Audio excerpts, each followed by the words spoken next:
Ted Benna is widely regarded as the father of the 401k. He was the first to recognize the potential in an obscure section of the tax code, the first to get IRS approval for the plan, and the first to put a 401k plan into place.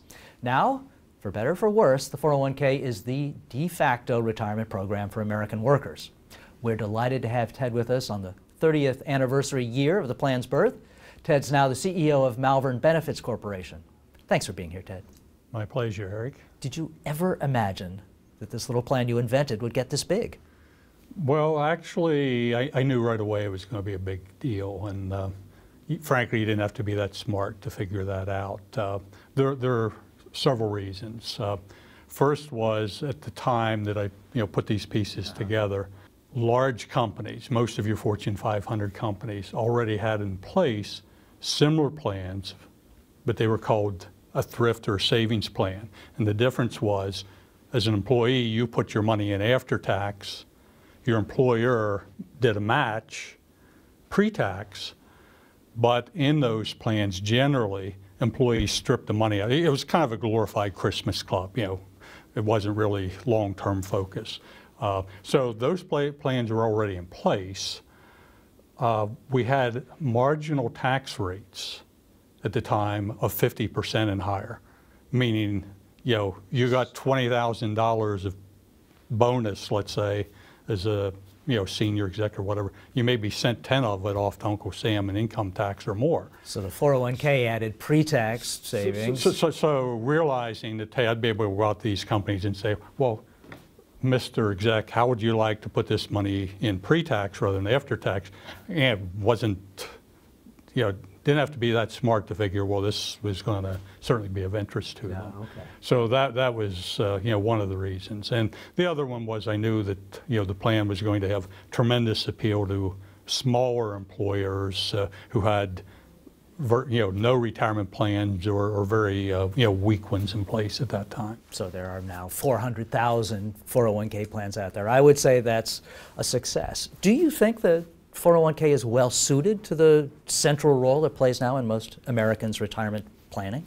Well, that certainly wasn't the intent, Eric. And if you go back kind of to the longer term history of retirement planning, we used to talk about a three-legged stool: Social Security, and a pension plan provided by your employer, and then personal savings. And for people in large companies who are retiring today or have retired over the last 10 years, and are doing quite well, that's what they've had. They've had that three-legged stool to depend on.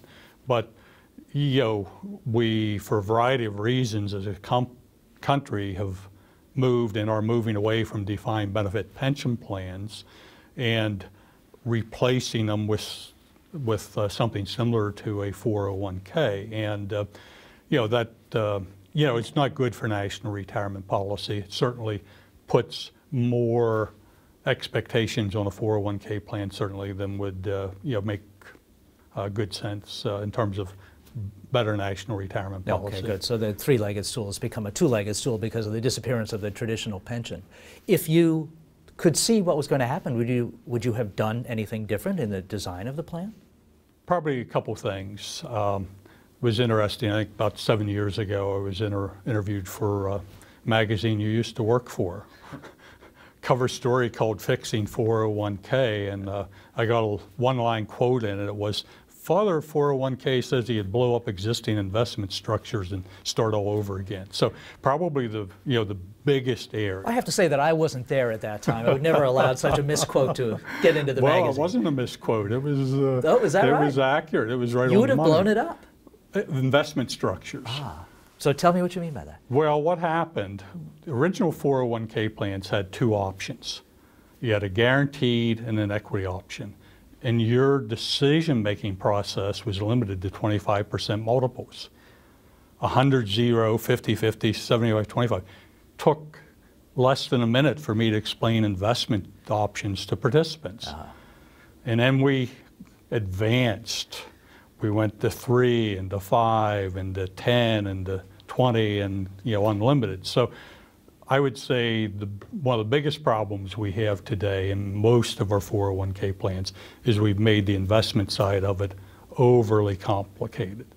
So when I was talking about blowing up structure, what I was talking about was getting away from this expectation that we're going to make all these participants smart enough to be able to make intelligent decisions on picking from 15 or 20 or more different funds. Okay. So what I was focusing on as an alternative was to automatically put participants in a portfolio that was already diversified, that would be in line with where they should be based on their time horizon. Now, kind of commonly today, these are known as target maturity funds as one possibility. There are different ways that you get that approach. But rather than having participants build their portfolios, I would automatically today, if I were doing it from scratch, put them into one of these and say, hey, if you want to still go out and run it and do it yourself, go do it, God bless you, but we're going to put you in this, and you're going to have to elect to do otherwise. So it's essentially a target date fund. So you're not only the father of the 401k, you're the father of the target date fund. Well, when I first started promoting them, there were only one or two companies that offered them, and as I chatted with senior execs at some of the other mutual fund companies, I was told, why in the world would we ever do that? We tried life strategy funds and they didn't work, but kind of amusing to me today that they've all had to jump on board because of the demand for these type of funds. Yes, right. I think they account for 70% of the new money coming into 401ks. It's a big It's another success. Ted, thank you so much. This is very interesting.